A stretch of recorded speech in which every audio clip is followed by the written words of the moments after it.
দীর্ঘ 1 মাস ধরে যে এসআইআর কাজকর্ম চলছিল সেই কাজকর্ম একেবারে শেষের পথে।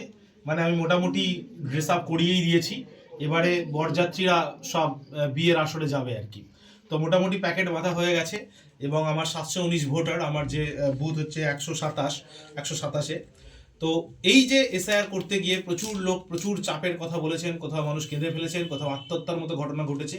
তো এই সব কিছু নিয়ে অনেকে জানতে চেয়েছেন যে আমার অভিজ্ঞতা কি, বিএলও হিসেবে আমি কোন অভিজ্ঞতা লাভ করলাম, আমার কাছে কাজটা কতটা কঠিন মনে হয়েছে, কতটা সহজ মনে হয়েছে, এসব নিয়ে বিস্তারিত ভিডিও আমি পরে দেব।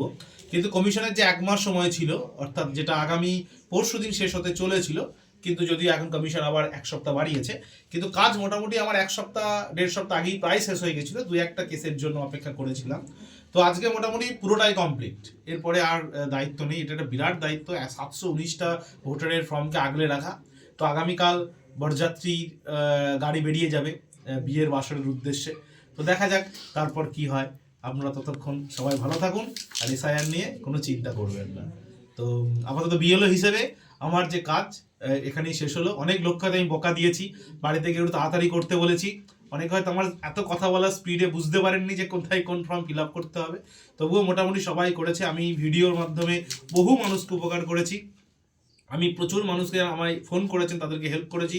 অন্যান্য গ্রামে ফেসবুকের অনেক বন্ধুরা, তবু অনেকে ফোন করেছেন, তাদের ফোন ধরতে পারিনি, এর জন্য আমি দুঃখিত। কারণ প্রচুর ফোন রিসিভ করা আমার পক্ষে সম্ভব হচ্ছিল না। তো যাই হোক, আমার ব্যক্তিগত অভিজ্ঞতা নিয়ে একটা ভিডিও আসছে 2-1 দিনের মধ্যেই। তো আপনারা সকলেই থাকবেন, বা আমার অভিজ্ঞতা কি সেটা আমি সেই ভিডিওতে বলবো। আপাতত এসআইআর এর কাজ শেষ। বিএলও হিসেবে একটা বিরাট বড় দায়িত্ব বোধহয় পালন করলাম। কতটা সফল কতটা ব্যর্থ সেটা আগামী দিনেই বোঝা যাবে। ততক্ষণের জন্য নমস্কার, ধন্যবাদ।